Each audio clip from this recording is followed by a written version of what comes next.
Fala pessoal, Shalom no coração, muito bem-vindos ao nosso devocional. Abra tua Bíblia comigo na carta de Paulo aos Romanos, capítulo 3, e eu quero ler com vocês hoje aqui os versículos 23 e 24, tá bom? Romanos capítulo 3, versículos 23 e 24. A gente está numa série aqui estudando a carta de Paulo aos Romanos. Tem sido uma bênção de Deus, glória ao Pai, por tantas pessoas estarem sendo esclarecidas acerca das belíssimas verdades, do grande entendimento que tem na carta aos Romanos. E eu quero fazer dois convites especiais. Você que é novo ou nova por aqui, já te convido a se inscrever no canal e também estar conosco de segunda a sexta, 7h30 da manhã, sempre começando o dia, mergulhando na palavra de Deus.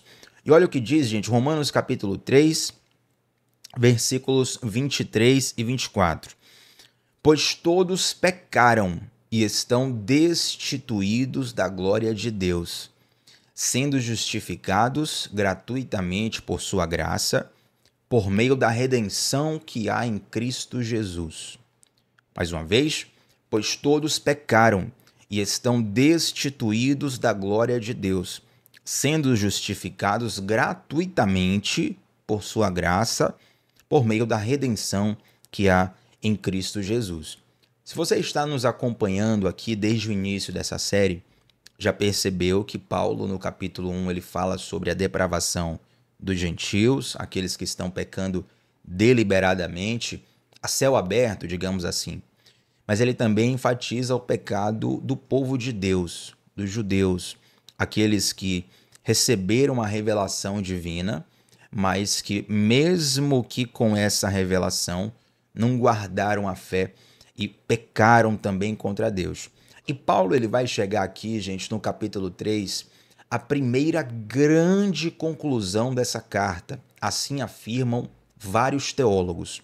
E essa primeira grande conclusão, ela está justamente aqui no verso 23, que eu acabei de ler com você, que todos pecaram e estão destituídos da glória de Deus. Os judeus pecaram porque não conseguem ser perfeitos diante da lei que Deus os deu. E os gentios, Tiago, os gentios, eles não receberam a lei de Deus. Como é que eles pecaram? Paulo, ele constrói uma argumentação e uma evidência demonstrando que os gentios, mesmo não tendo recebido uma lei de Deus, eles pecaram conforme a sua consciência. Basicamente, o que Paulo está dizendo é, até no que vocês acreditam que é certo e errado, até no seu padrão de moral pessoal, você pecou. Então, todos nós, na verdade, pecamos e estamos destituídos da glória de Deus. Nós já nascemos separados da glória de Deus, tá bom? E aqui eu vou te fazer uma pergunta para te fazer pensar e refletir um pouco. Uma criança que nasceu, saiu da barriga da mãe tem 15 minutos. Essa criança, ela cometeu algum pecado? Ela acabou de sair da barriga da mãe, o parto foi feito, está ali nos procedimentos iniciais, né? E ela está sendo ali limpa pelos enfermeiros, pela equipe médica. Ela tem 15 exatos minutos de vida fora da barriga da mãe.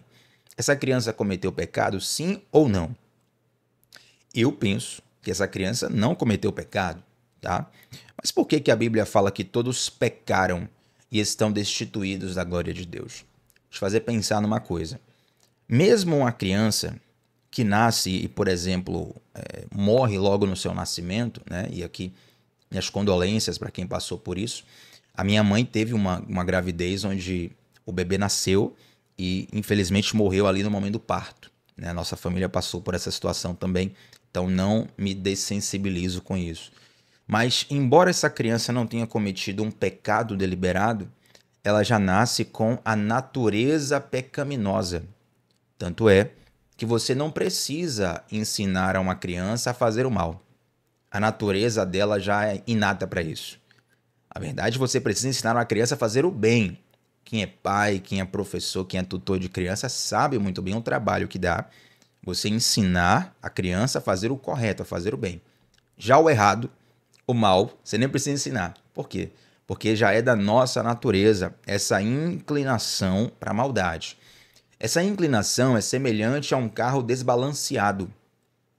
Quando o carro está com a chamada direção viciada, Não sei se você já dirigiu com um volante que está desbalanceado, ele está sempre inclinando mais para um lado. Você está ali, o volante está reto na sua mão, mas o carro está indo mais para um lado, mais para o outro. E você tem que equilibrar na mão, porque ele está desbalanceado, ele está viciado para um lado. Assim é a nossa natureza. Ademais, todos nós somos carentes dessa salvação de Deus. Aí talvez você pergunte, né? Já que você falou, me surgiu a dúvida. Então essa criança, se ela morrer por alguma razão e ela tem a natureza pecaminosa, ela nasce carente de salvação, ela vai ser salva, sim ou não? Claro que vai. Mas como é que ela vai ser salva se ela não teve a oportunidade de levantar a mão no apelo e dizer assim, olha, eu aceito a Jesus, eu me batizo aqui? Na verdade, aquela criança é salva pelo mesmo método pelo qual eu e você somos salvos, pela misericórdia de Deus. Tá? O que muda é o nível de consciência. Um adulto normal, um adulto médio, ele vai ter um nível de consciência dos seus atos diferente de uma criança que acabou de nascer. Mas a salvação é operada pela mesma forma, pela graça de Deus, pelo sacrifício de Cristo, pelo imerecimento humano, mas pela misericórdia do Pai, que se compadece de nós, tanto adultos quanto crianças, e ela vai ser salva. Mas todos pecaram e estão destituídos da glória de Deus, me leva a uma constatação muito interessante, é que toda a nossa natureza, ela é viciada para o mal, portanto, ela carece de ajustes. Nós temos na nossa vida os chamados atributos comunicáveis de Deus. Eu não quero complicar aqui, mas é importante explicar isso. Existem dois tipos de atributos de Deus: os atributos incomunicáveis e os atributos comunicáveis. Os incomunicáveis são aqueles que Deus não compartilha com o homem. Como, por exemplo, Deus, ele é onisciente. Então, ele conhece todas as coisas.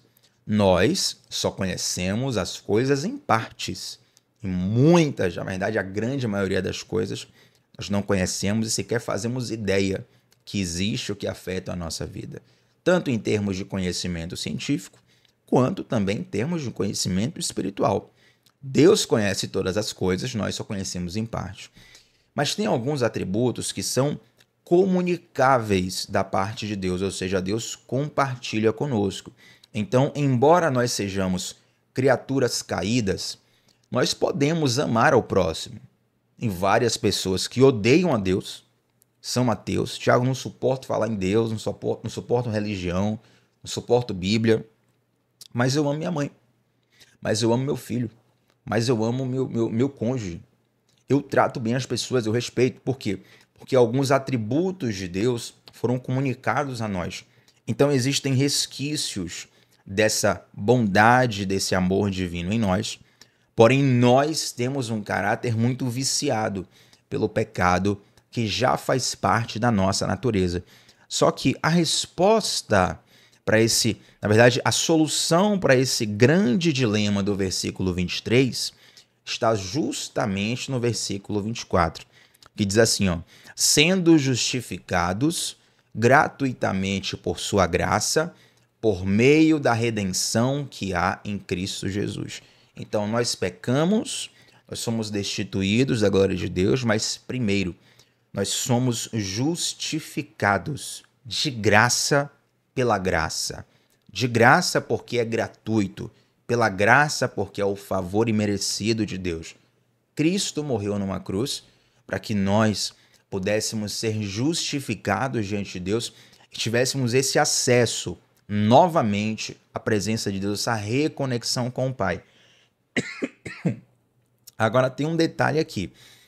Jesus, ele não só morre numa cruz, ele não só derrama o sangue dele para que você deixe de ir para o inferno. Ô Tiago, graças a Deus, Jesus morreu na cruz, eu não vou para o inferno, estou feliz. Que bom, mas não é só para isso. Porque olha o que o versículo 24 continua falando: por meio da redenção que há em Cristo Jesus. E essa redenção, gente, é uma redenção que opera tanto a mudança de destino que nós temos, ou seja, outrora eu ia para o inferno. Por causa de Cristo, eu serei salvo do inferno, salvo da condenação, viverei para sempre com Deus. Mas essa redenção, ela também opera uma transformação pessoal que já podemos experimentar nessa vida. Baseado nessa explicação, quero reler com vocês o versículo 23 e 24 e olha como vai ficar muito mais fácil você entender. Pois todos pecaram e destituídos estão da glória de Deus, sendo justificados gratuitamente por sua graça, por meio da redenção que há em Cristo Jesus. Então, essa redenção, ela muda o nosso destino, mas muda também o nosso caráter.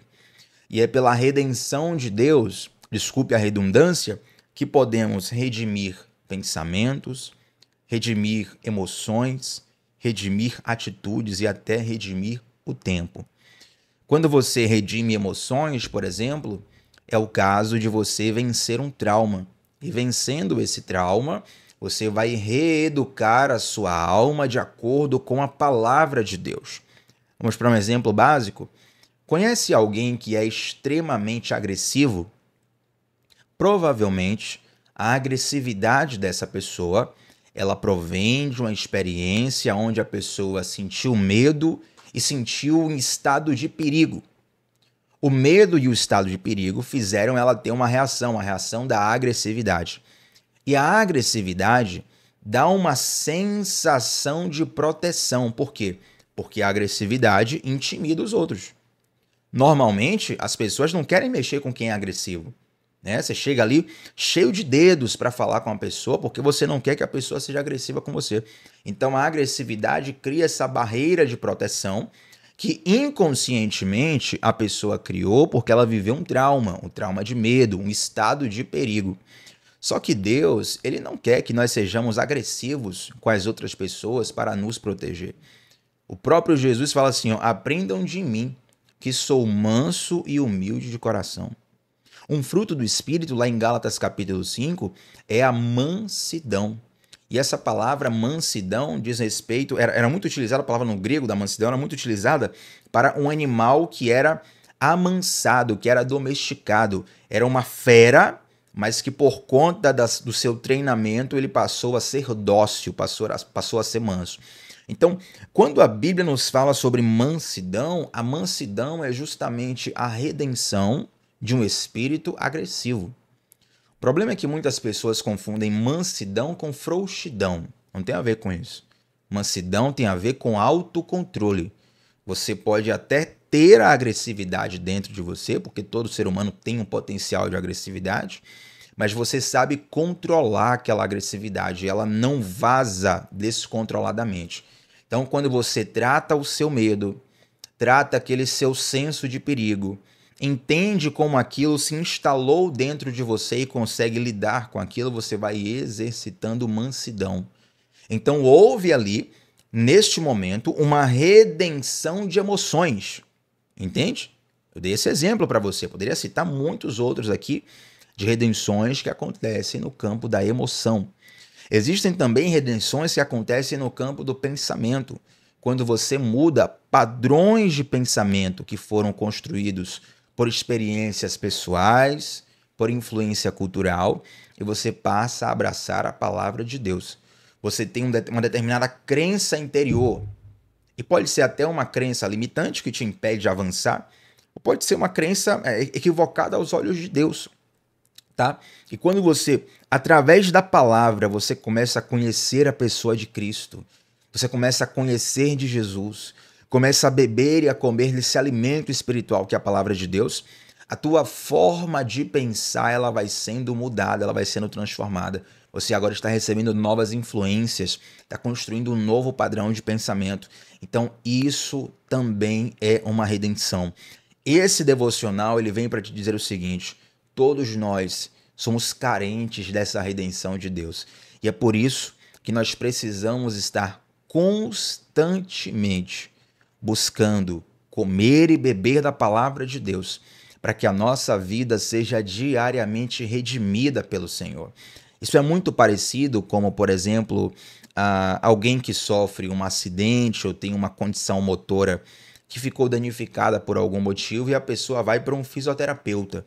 E ali começa o trabalho de reabilitação. E é muito lindo o trabalho de reabilitação da fisioterapia. E em alguns casos é interessante que a pessoa precisa praticar determinadas atividades, né, fisioterapêuticas pelo resto da vida. Olha, você tem que praticar essa atividade aqui para você manter a mobilidade. Se você parar de praticar, o seu músculo vai ficar rígido, você vai perder o movimento, você vai regredir. E digamos que nós, com os seres caídos e pecaminosos, nós estamos precisando eternamente de uma, entre aspas, fisioterapia espiritual, de um treinamento que vai readequar a nossa utilidade para o qual Deus nos criou. O pecado, ele é um acidente na história da humanidade. É claro que não é algo inesperado para Deus. Deus sabe de todas as coisas. Ele já sabia que o homem cometeria o pecado. Mas ele não é vontade perfeita de Deus. É só vontade permissiva. Deus permite que a coisa aconteça, mas um dia o pecado será extirpado da face da terra. Então, deixa eu só ver, só um momentinho aqui, gente, uma mensagem importante aqui. Maravilha. Só continuando aqui. Então, nós pecamos, estamos distantes de Deus, carentes dessa transformação do Senhor, e essa transformação, ela nos é acessível mediante a Cristo. Quer treinar a sua emoção? Cristo. Quer treinar teu pensamento? Cristo. Quer treinar tua atitude? Cristo. Você é carente dessa reabilitação espiritual que só o Senhor Jesus pode te dar. Mas, Tiago, e aquelas filosofias que, de certa forma, nos ensinam a sermos mais fortes, mais perseverantes, mais isso, mais aquilo? E eu queria até citar o nome de um aqui, mas eu vou evitar, porque às vezes a gente não tem tempo para desenvolver o argumento e fica parecendo uma objeção fútil, né? Mas tem várias filosofias que existem no mundo que não estão baseadas na figura de Jesus, na pessoa de Jesus, e que ensinam bons valores, sim. Ensinam o autocontrole, ensinam o respeito, ensinam a cidadania, diversas coisas. Mas é interessante que grande parte, se não todas essas filosofias, elas vão se basear no homem buscando força dentro de si mesmo, ou seja, o homem buscando o seu próprio resgate. Só que o homem não consegue resgatar o homem. Apenas Jesus consegue resgatar o homem. A Bíblia fala que o Cordeiro de Deus, o Filho do Homem, ele veio para resgatar o que se havia perdido. Portanto, todas as filosofias, não estou invalidando elas, estou falando da limitação delas, todas elas podem até te ensinar algo, te fazer evoluir num certo sentido, mas essa evolução é limitada. Por quê? Porque é você buscando forças em você mesmo.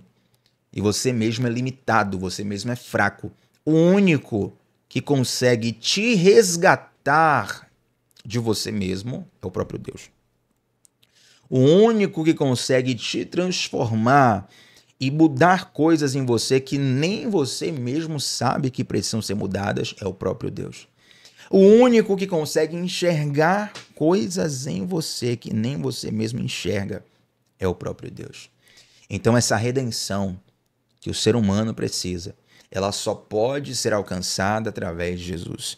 Note que o apóstolo Paulo passa o capítulo 1, o capítulo 2 e parte do capítulo 3 argumentando extensivamente para fazer as pessoas para fazer as pessoas reconhecerem que elas carecem de ajuda. Sabe, a pessoa mais difícil de ajudar é aquela que acha que não precisa de ajuda.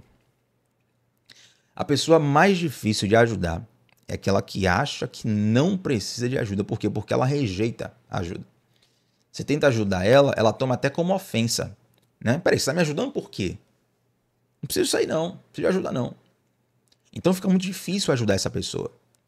Ou seja, o apóstolo Paulo, ele nos ensina, e eu trago isso para nós fecharmos o devocional, ele nos ensina que nós precisamos reconhecer, e só o evangelho de Jesus abre os nossos olhos para reconhecer que nós precisamos de ajuda, mas não é qualquer ajudinha, é um estado calamitoso, um estado mortal. Nós estamos à beira da morte precisando do auxílio de Jesus. E a boa notícia do Evangelho é que esse auxílio ele foi nos dado gratuitamente, mediante a graça de Jesus, por meio da redenção que existe nele.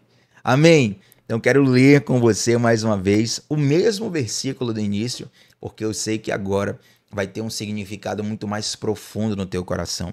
Versículo 23, pois todos pecaram e estão destituídos da glória de Deus, sendo justificados gratuitamente por sua graça, por meio da redenção que há em Cristo Jesus. Você recebe essa palavra hoje? Glória a Deus, então vamos orar juntos para fecharmos esse devocional. Santo Deus, muito obrigado, porque diante dos nossos pecados, das nossas falhas, da nossa ferida espiritual mortal, o Senhor entregou o seu Filho Jesus numa cruz para derramar o sangue a fim de que nós pudéssemos alcançar a redenção. Uma redenção que não apenas nos livra do inferno, mas que também redime pensamentos, redime emoções, redime atitudes, nos transforma por completo, nos muda já nesta vida. E eu quero te clamar, Senhor, nesse momento, representando todos os que estão orando comigo aqui, para que as nossas feridas sejam feridas emocionais, sejam padrões de pensamentos danificados, ou qualquer tipo de coisa que o pecado causou em nós, Pai, que está operando ainda efeitos em nossa vida, consequências em nossa vida. Faz a tua obra completa, Senhor, em nossos corações. Nos transforma conforme a sua vontade e traz uma redenção completa em nossas vidas. Em nome de Jesus. Amém. Gente, like no vídeo, seu like é extremamente importante para que essa transmissão alcance mais pessoas ainda. Mas antes de sair daqui, eu preciso que você deixe um comentário sobre qual foi a parte que mais falou o teu coração nesse devocional. Vem estudar a palavra de Deus com a gente na comunidade do Discipulado Bíblico, cujo link está aqui é o primeiro link da descrição desse vídeo. Estou te esperando lá para nós crescermos juntos espiritualmente com os fundamentos da fé e da espiritualidade à luz da Bíblia. Shalom no coração, tamo junto sempre, gente, de segunda a sexta, às 7h30 da manhã, sempre começando o dia mergulhando na palavra de Deus. Até a próxima, tchau, tchau.